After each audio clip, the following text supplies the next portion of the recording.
ఎందుకంటే 'పుష్ప 2' లాంటి block buster movie తర్వాత 'పుష్ప 3' వస్తుందంటే ఈ మూవీ పైన ఎక్స్‌పెక్టేషన్స్ నెక్స్ట్ లెవెల్‌లో ఉంటాయి. ఎందుకంటే 'పుష్ప 3' మూవీ థియేటర్స్‌లో రిలీజ్ అయ్యి బిగ్గెస్ట్ బ్లాక్ బస్టర్ అయిందనే చెప్పొచ్చు. అలాగే అల్లు అర్జున్ గారి కెరియర్‌లోనే బిగ్గెస్ట్ గ్రాసర్ అని చెప్పొచ్చు. ఈ మూవీ బాక్స్ ఆఫీస్ దగ్గర ఓవరాల్‌గా 2000 క్రోర్స్‌ని క్రాస్ చేసింది. అలాగే అల్లు అర్జున్ గారికి సంబంధించిన అప్డేట్స్ కూడా స్టార్ట్ అవుతాయి. మెయిన్‌గా ఈ మూవీ స్టోరీ చాలా వైలెంట్‌గా ఉండబోతుంది. అలాగే అల్లు అర్జున్ గారి క్యారెక్టర్ కూడా చాలా వైలెంట్‌గా ఉంటుంది. మెయిన్‌గా 'పుష్ప 3' మూవీలో వీఎఫ్ఎక్స్ వర్క్ నెక్స్ట్ లెవెల్‌లో ఉంటుంది.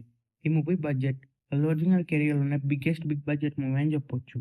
'పుష్ప 3' మూవీలో తమిళ్ హీరో విజయ్ సేతుపతి గారు ఇంపార్టెంట్ రోల్‌లో యాక్ట్ చేయబోతున్నారు. మెయిన్‌గా విజయ్ సేతుపతి గారికి, అల్లు అర్జున్ గారికి మధ్యలో వచ్చే సీన్స్ నెక్స్ట్ లెవెల్‌లో ఉంటాయి. అలాగే ఈ మూవీ బ్యాక్‌గ్రౌండ్ స్కోర్ కూడా నెక్స్ట్ లెవెల్‌లో ఉంటుంది. ఈ మూవీకి బ్యాక్‌గ్రౌండ్ స్కోర్ డీఎస్‌పీ ఇవ్వబోతున్నాడు. 'Pushpa 1 and 2' block buster movie తర్వాత మళ్ళీ డీఎస్‌పీ 'పుష్ప' మూవీకి వర్క్ చేయబోతున్నారు.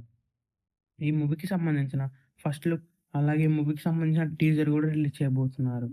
ప్రెజెంట్ అల్లు అర్జున్ గారు 'రాకా' మూవీ షూటింగ్‌లో ఉన్నారు. ఈ మూవీ కంప్లీట్ అయిన తర్వాత సుకుమార్ గారితో 'పుష్ప 3' మూవీ స్టార్ట్ జేస్తారు. ఈ మూవీ థియేటర్స్‌లో రిలీజ్ అయితే ఈజీగా 3000 క్రోర్స్‌ని క్రాస్ జేస్తుంది. ఈ మూవీ థియేటర్స్‌లో రిలీజ్ అయ్యి బిగ్గెస్ట్ బ్లాక్ బస్టర్ అవ్వాలని కోరుకుందాం. ఈ వీడియో మీకు నచ్చినట్లయితే లైక్ చేసి, షేర్ చేసి ఇలాంటి మరికొన్ని వీడియోస్ కోసం ఛానెల్